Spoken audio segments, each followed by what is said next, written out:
Cordial saludo, soy Nicolás Armendáriz. Bienvenidos a Innato. Me acompaña Virgilio Hernández Enríquez, candidato al Parlamento Andino, a quien le doy la bienvenida. Qué gusto, un gusto poder estar contigo en Innatos. Y bueno, aquí estamos, listos para conversar. Muchísimas gracias, Virgilio, por acompañarme a este programa, siendo que entrevista todas las tendencias políticas y sociales por igual. Directo al grano. Con su experiencia en la gestión que usted ya ha realizado en el Parlamento Andino, ¿qué faltó hacer y cuál es su propuesta por esta vez que se está lanzando nuevamente como parlamentario? Sí, hay 5 cosas que hemos venido trabajando en el Parlamento Andino. Ahora represento al Ecuador, además, porque soy el vicepresidente del Parlamento Andino. Obviamente, yo sí pedí licencia sin esperar. Ya, de último tema vamos a hablar de eso. Yo sí pedí licencia el 29 de noviembre, me autorizó el Pleno del Parlamento la licencia y por lo tanto ahora estoy en goce de licencia. La vicepresidencia está encargada también legalmente, de acuerdo a lo que establece nuestro reglamento interno, pero digamos, mantendremos 5 cosas que hemos venido realizando. Las 5 cosas, en este caso de la lista 5, que hemos venido ejecutando. Una es continuar con una política de seguridad, el desarrollo de una política de seguridad.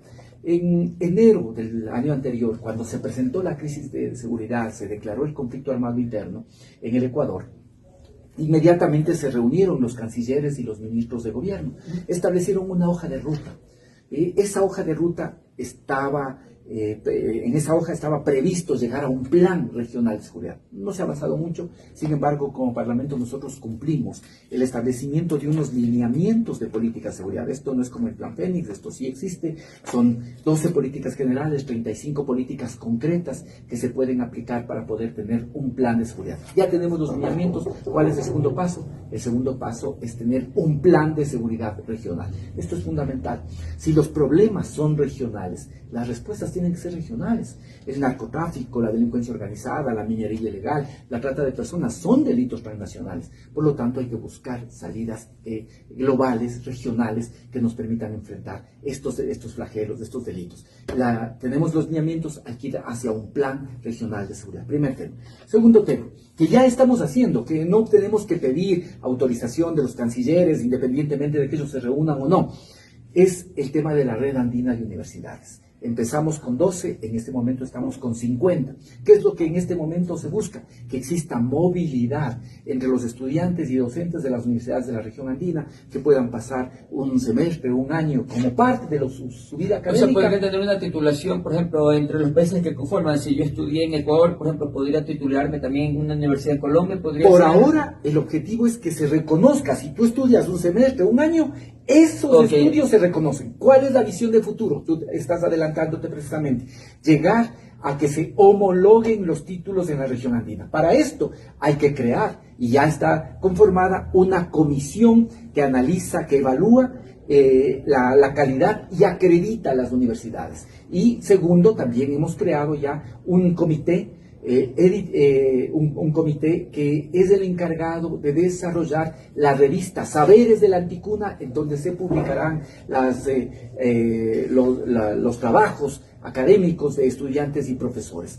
¿Cuál es el objetivo? ¿A dónde queremos llegar? Queremos llegar a que la red andina sea parte del sistema andino de integración y que se homologuen los títulos. Si tú estudias en el Ecuador, esos títulos sean válidos en Colombia, Perú, Bolivia, Chile y también viceversa. Esta es una segunda cosa que hemos venido realizando. Una tercera, la red andina de autoridades territoriales, que permita a alcaldes, prefectos de la región poder compartir sus experiencias, ciudades similares, gobernaturas, prefecturas similares, y poder las mejores prácticas ponerlas al servicio de los ciudadanos. Además, esto es un contacto con bancas de inversión. Cuarto tema, que las zonas fronterizas sean tratadas como regiones. ¿Cuándo nos preocupan las zonas fronterizas? Generalmente las zonas fronterizas nos preocupan cuando son un problema de seguridad, pero no, hay ciudadanos, hay que ver el tema de educación, el tema de salud, hay que ver el tema de producción, hay que ver el tema económico. Y la quinta cosa, solo para mencionarte, el tema migración. Y el tema migración es una doble perspectiva. Por un lado, la migración entre los ciudadanos de la región andina, pero por otro, cómo lograr una política común de migración, y ahora más que nunca con las políticas del presidente Trump, que defienda los intereses y los derechos de los migrantes, por ejemplo, frente a una administración abusiva con el presidente Trump. Ahora vamos a pasar también eso. Yo una de las preguntas que me hago es por qué, si hablamos de todo el tema andino, ¿no? Tenemos 4 países menos Chile, estarían conformando, ¿por qué no hacer esos acercamientos con Uruguay, Paraguay, Argentina, Brasil? ¿Por qué no a tratar de acercarlos? ¿Qué pasa? ¿Por qué esos países no se han unido? No, a ver, es que hay que diferenciar. Digamos, la comunidad andina tiene unos órganos. Un órgano de la comunidad andina es el Consejo Presidencial Andino, es la Comisión de Ministros de Relaciones Exteriores, que es la parte ejecutiva, y es donde se traban muchas de las iniciativas, por ejemplo, del Parlamento. ¿Cuál es la instancia deliberativa? El Parlamento. También hay el Tribunal de Justicia de la comunidad andina.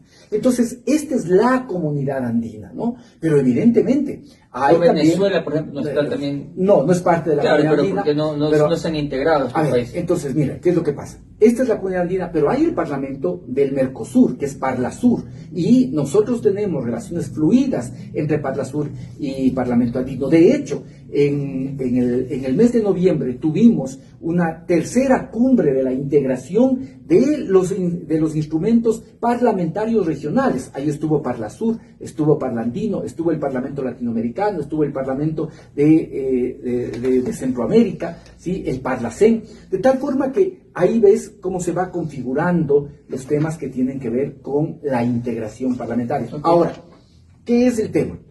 No solo depende de la parte legislativa, de la integración de los parlamentos, ¿no? Aquí hay un elemento de fondo, y es que por falta de visión, y sobre todo, diría yo, porque se confunde lo que son los intereses de Estado con un determinado gobierno, okay, se acabó con iniciativas como de la UNASUR. Se decía, no, eso es del socialismo del siglo XXI, y se acabó, ¿no? Y esto es una barbaridad. Mientras no se distinga los intereses del Estado de lo que puede pasar en cualquiera de los gobiernos, ahora se va a fracturar. Y mira, en este momento, con esta idea concluir, ¿qué distinto sería si habría una unidad, si habría UNASUR para responderle al presidente Trump? ¿Qué distinto sería? Con Colombia puede ponerse de bravo, pero si en cambio es toda UNASUR que le responde, las condiciones de negociación serían distintas. Ahora, antes de pasar al tema de Estados Unidos, porque también lo tengo aquí anotado, estuve leyendo el libro La OFARE, que usted lo realizó con 2 artículos con otras personas.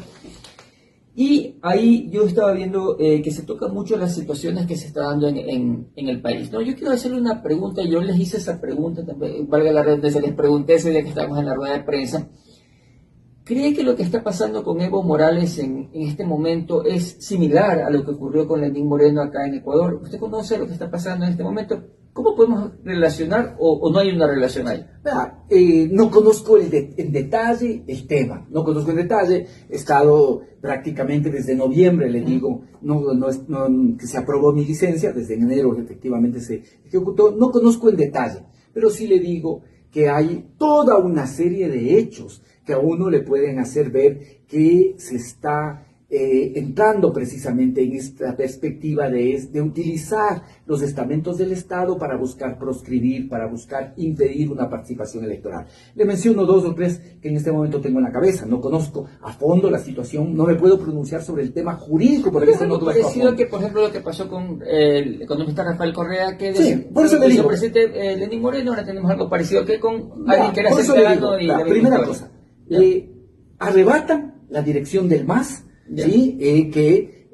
Alianza País. Ya, por eso le pregunto, ¿hay un contexto similar, sí o no? Sí, dividen, arrebatan esto, primera cosa. Segundo, los magistrados, los jueces que deberían haber sido electos, esto se ha venido retrasando y todavía del Tribunal Constitucional, y todavía no termina esto de conformarse. Es un segundo elemento importante. Esto tiene que ver también en los procesos electorales, porque ellos también son máxima instancia en los temas electorales. Pero, y luego una serie de procesos penales. En Bolivia se dieron también unas protestas, como se dieron acá en octubre del 2019, se dieron una serie de protestas.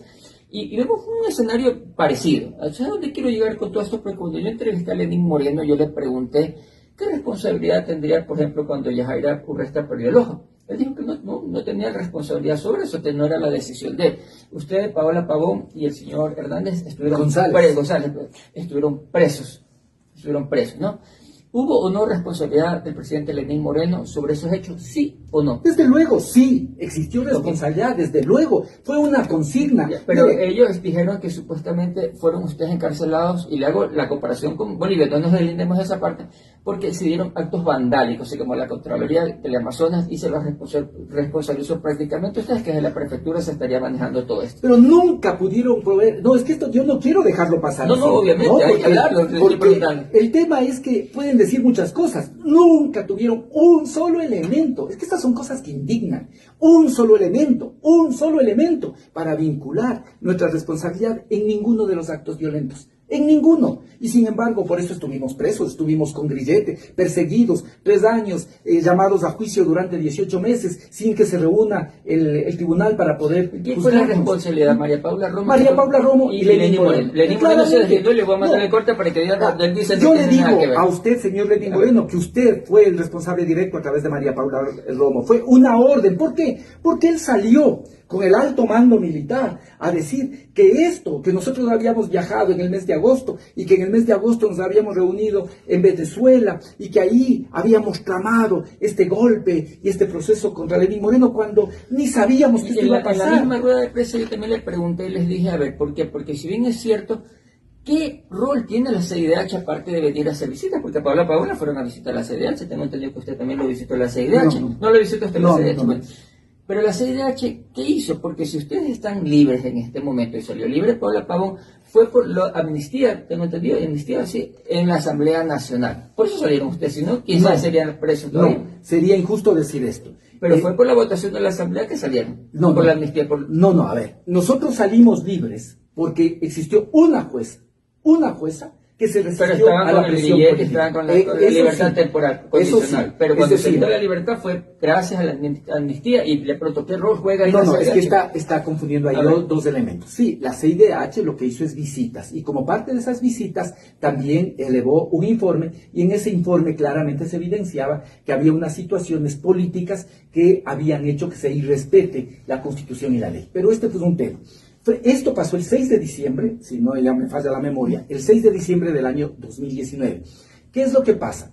Que el 16 de diciembre inicialmente, y después se postergó y fue el 24 de diciembre, se convoca a una audiencia.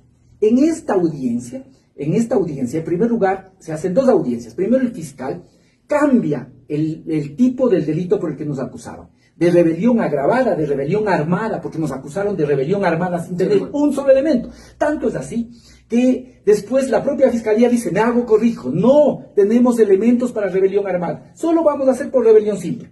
Entonces, cuando se va a esa audiencia, la jueza Pavlova Guerra, a quien no conozco, no he conocido, nunca le he conocido, pero una jueza de trayectoria, 40 años en la función judicial, no sé si se habrá retirado o no, no tengo ningún contacto con la señora jueza. Pero la señora jueza le pregunta al fiscal, si usted le dice que no había indicios para rebelión armada, pero sin embargo están presos porque les acusaba de rebelión armada, dígame, señor fiscal, ¿por qué están presos? No que... ¿por qué están presos? ¿Por qué están presos? No pudo responder la fiscalía. No pudo responder. ¿Por qué? Porque no tuvo el valor de decir que era por consigna política. Porque era una consigna política de la Fiscalía, porque era una consigna política de María Paula Romo, porque era una consigna política de Lenín Moreno. Eso es todo. Y esa jueza tiene la valentía de decir, muy bien, estas personas van a salir y van a tener medidas cautelares. Entre esas, este odioso grillete que teníamos, la prohibición de salir del país y además la obligación de presentarnos cada 8 días. Vean, que yo mantuve la prohibición de salida del país, incluso cuando ya fui parlamentario. ¿Sí? Hasta un año después de que fui parlamentario. Sí, si tenía una reunión, no podía. No podía ir. Tenía que irme alterno o tenía que seguir de forma telemática. Antes de pasar al siguiente tema, le pregunto si es que yo le digo al expresidente Moreno para hacer una entrevista con usted aceptaría. Yo creo que él no tiene la capacidad de venir a la cara. Le pregunto a usted. Por supuesto. Yo le voy a hacer llegar la por supuesto. Él no tiene el valor de verme a la cara. Y a María Paula Romo. Él no tiene el valor de verme a la cara. Ningún problema en sentarse y con ellos hablar de frente. ¿Sabe cuál es la consigna de mi vida? ¿Sabe cuál es la consigna de mi vida? Los dolores de la política, las infamias de la política. Uno se baña y se olvidan a las 24 horas. Porque de lo contrario, uno anida en el corazón rabia, resentimiento, eso se va convirtiendo en odio y esto te transforma el corazón y te da también la cabeza. ¿sí? Entonces uno se vuelve un amargado. Y aquí, si uno quiere seguir viviendo, nunca puede ser amargado. Siempre tiene que tener una perspectiva de servicio y sobre todo de que hace las cosas por convicción. Y lo felicito ¿sí? por ese pensamiento, eso es lo mejor, salir adelante. Ya me bañé, pasaron 24 horas, le digo ahora, yo no hay una gota de odio para ninguna de estas personas, pero ellos saben pero si hay esa oportunidad de estar en un programa, estaría. Y les diría, así, sin odio, pero les diría con claridad, ustedes tramaron un proceso para buscar destituirle a Paola Pavón, para poder apresarnos a Paola, a mí, porque éramos voces críticas, y a Cristian González, básicamente por el hecho de ser nuestro amigo. Ahora, se va a recibir al Mundo González, que el presidente Daniel Noboa reconoce como presidente de Venezuela. Yo quiero preguntarle a usted, ¿cuál es su postura? ¿Ustedes también lo reconocen a él como presidente de Venezuela o reconocen a Nicolás Maduro? Esa pregunta puntual. Mire, le digo con claridad, a mí la dictadura que me preocupa es la que no reconoce a la vicepresidenta legítimo y que nombra a una vicepresidenta por decreto. La dictadura que me preocupa es la que se conjunta con la Fiscalía y allana otra función del Estado. A mí, la dictadura que me preocupa es la que, cuando está obligado a pedir licencia, no lo hace y utiliza el aparato del Estado para su propia campaña.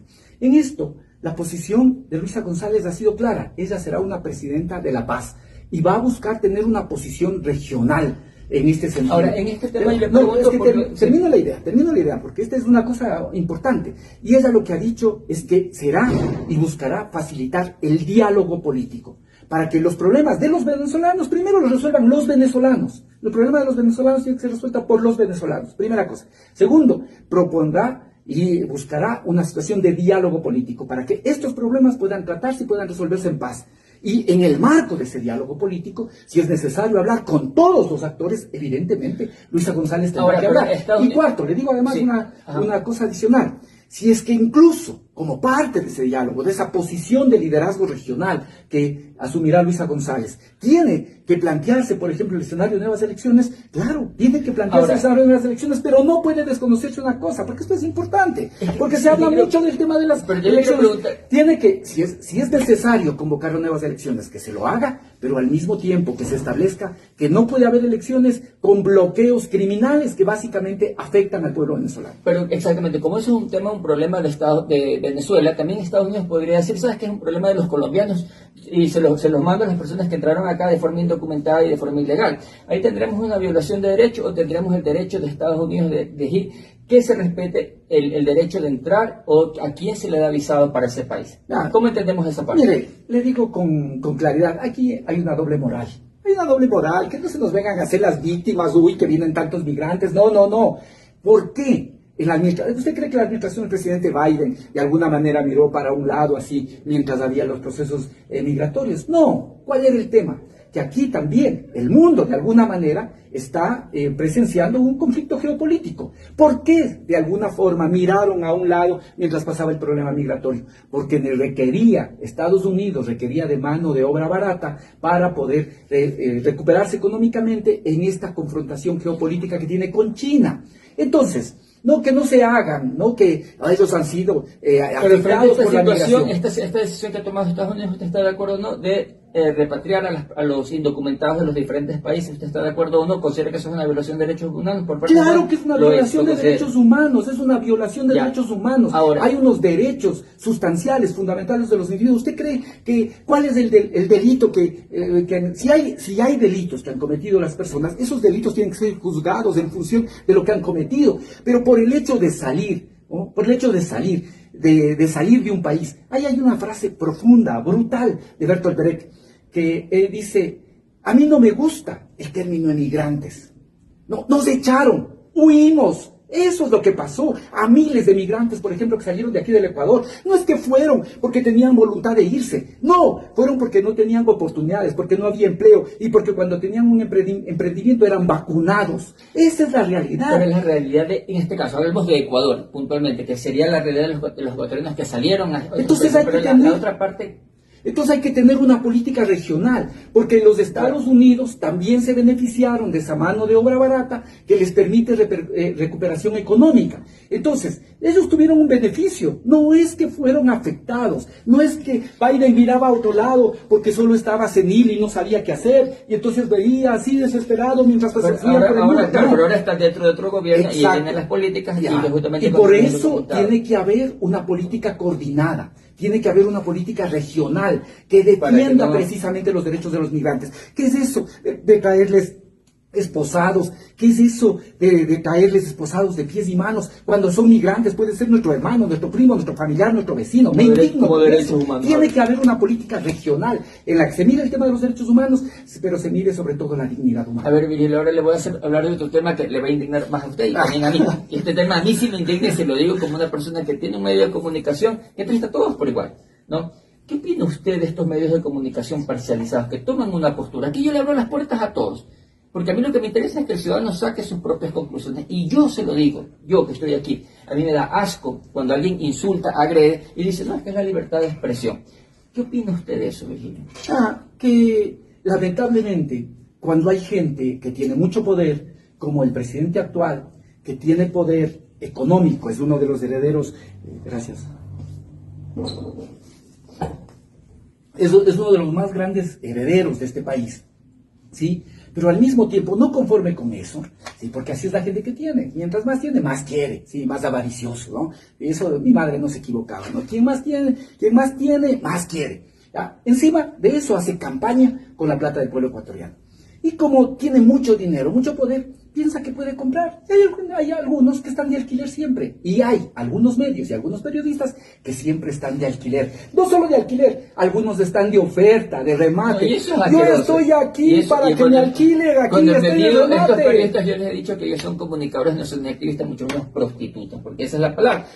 No, porque eso puede ser ofensivo para las personas que ejercen la prostitución, porque no tienen otra alternativa. Esos son de alquiler. Son de alquiler. A lo que yo voy es que esa parcialización no se debe dar de ningún lado, ni del lado de los que defienden tampoco la revolución ciudadana, porque también hay periodistas que salen públicamente a defender, y eso tampoco no está bien, porque no son activistas, son comunicadores. Entonces, de eso creo que hay que deslindarse, porque si yo mañana a usted lo entrevisto, va a ser de forma parcial, haciéndole las preguntas que tiene que hacer para que usted pueda desarrollar, porque el que nos está viendo saque las conclusiones. Yo no tengo ni que elogiarlo, ni que adularlo, ni tampoco atacarlo, ni hacerlo sentir mal.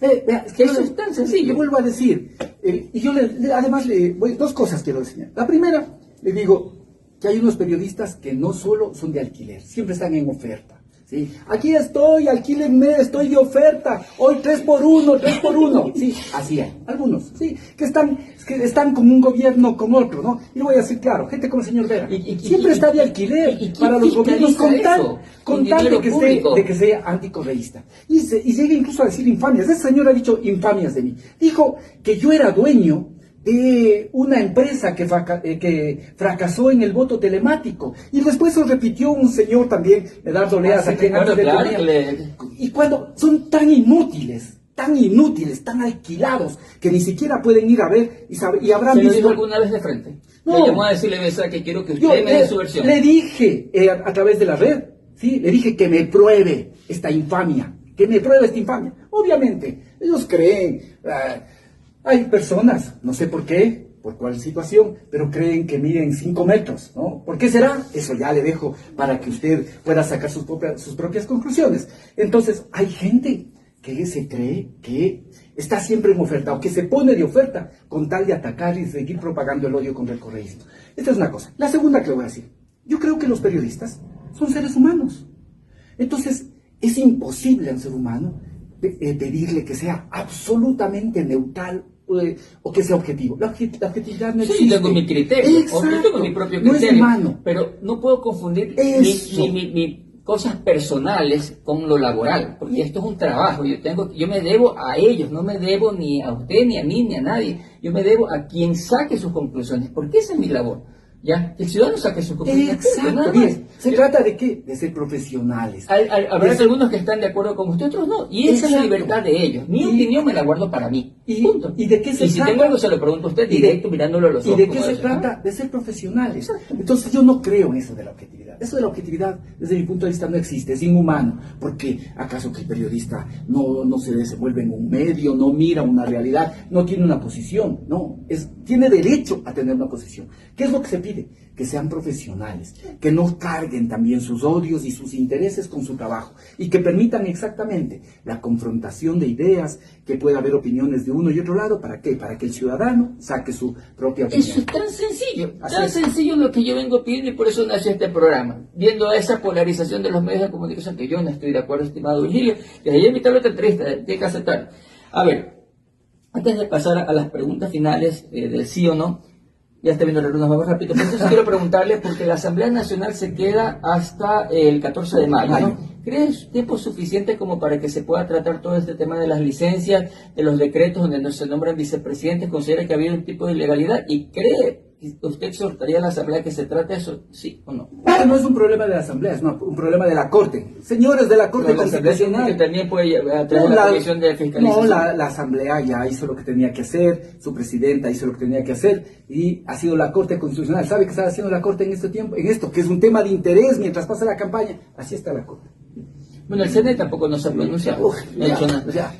Si usted mismo ve cómo mete cizaña y no, pero claro. Pero es que es parte de la coyuntura. O sea, si estoy ahora la pregunta que yo digo es, con todas estas actuaciones, ¿hay garantía para el proceso electoral? Ese es un tema. Segunda entrevista. 7 preguntas para Virgilio Hernández. ¿Ecuador debería continuar siendo parte del Parlamento andino, sí o no? Sí. ¿Está de acuerdo con la captura en la Embajada de México a Jorge Glass, sí o no? No. ¿Está de acuerdo con la industrialización del cannabis medicinal en Ecuador, sí o no? Con fines terapéuticos. Medicinal. Con fines medicinales. Sí.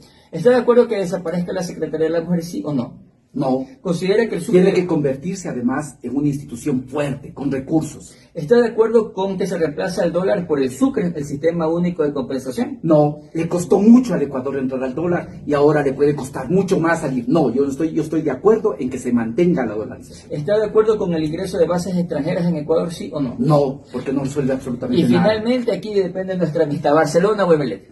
Liga de Quito. El eterno campeón, Liga de Quito.